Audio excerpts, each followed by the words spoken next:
I've heard that life is what you make it. I say, make room to grow. I'm your host, LaWanda Dockery, and this is the Make Room to Grow podcast. It all started with a dream about growing food, and who would ever imagine that growing food would lead to me learning about personal growth and development? Well, it did, and I want to bring you along for this beautiful ride. Thank you so much for joining me.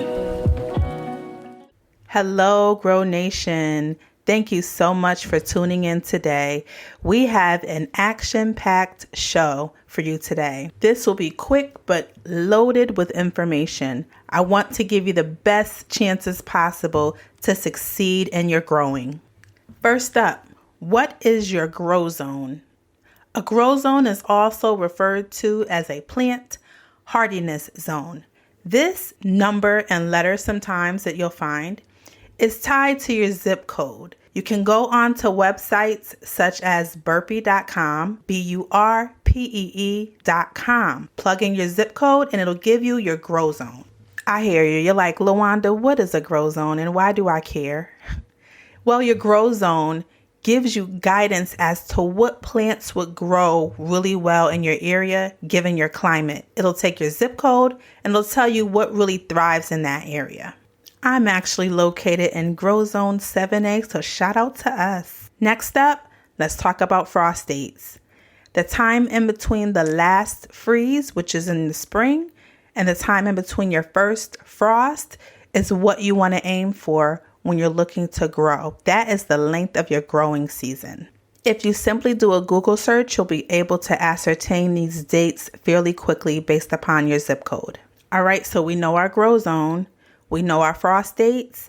Now we have to determine where is the best sunlight. It could be your back porch. It could be your front porch. It could be a place in your yard where you know gets great sunlight. But I need you to locate that place where you're going to put your containers where they're going to get maximum sunlight, at least 4 to 6 hours per day. Everyone and their mom has a theory on what's best for soil. I'll tell you the simplest thing that I did. I grabbed a huge bag of potting soil or container mix, organic.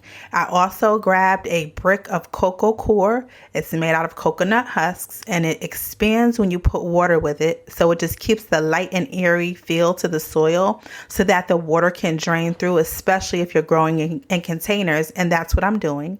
And so I've mixed those together. I also bought an organic fertilizer that I put to the side for use later. That is simply what you need to do. You don't need to do much more. Later on, you can get into whether eggshells work. Some people use worm casting. Some people use manure. You can get creative, but the basics are you need a potting soil if you're going to use containers. On to the most important part of all of this, and that is seeds or starters. That's such an infamous question. This decision is solely up to you. Don't let anyone shame you for starting off with starter plants. Don't let anyone discourage you from growing seeds. It is your choice. All you need to decide is what is it that you want to grow. Don't try to take on too much, but take on a good mix. You may want to try both. You'll get the instant gratification of watching your starter plants grow quickly while you're starting your seeds, and that takes a little bit more time and patience. Once you've figured out what you like to grow, you can pick the seeds up inexpensively. Now, the back of your seed packet is like your manual. That's everything you need to know: how deep to plant the seed, how long it takes to mature, what type of sunlight it prefers. Everything you need will be on the back of that seed packet. But more importantly, you need to decide, what do you want to grow? Do you want to grow tomatoes? Do you want to grow squash? What types of food do you like to eat? Because you don't want to grow things that you won't consume. You really want to stick with the things that you like. You may remember that I mentioned in the end of my first episode about the great tasting salad that I grew on my back porch. I love salad. So for me, that was important that I would have a continuous harvest of salad.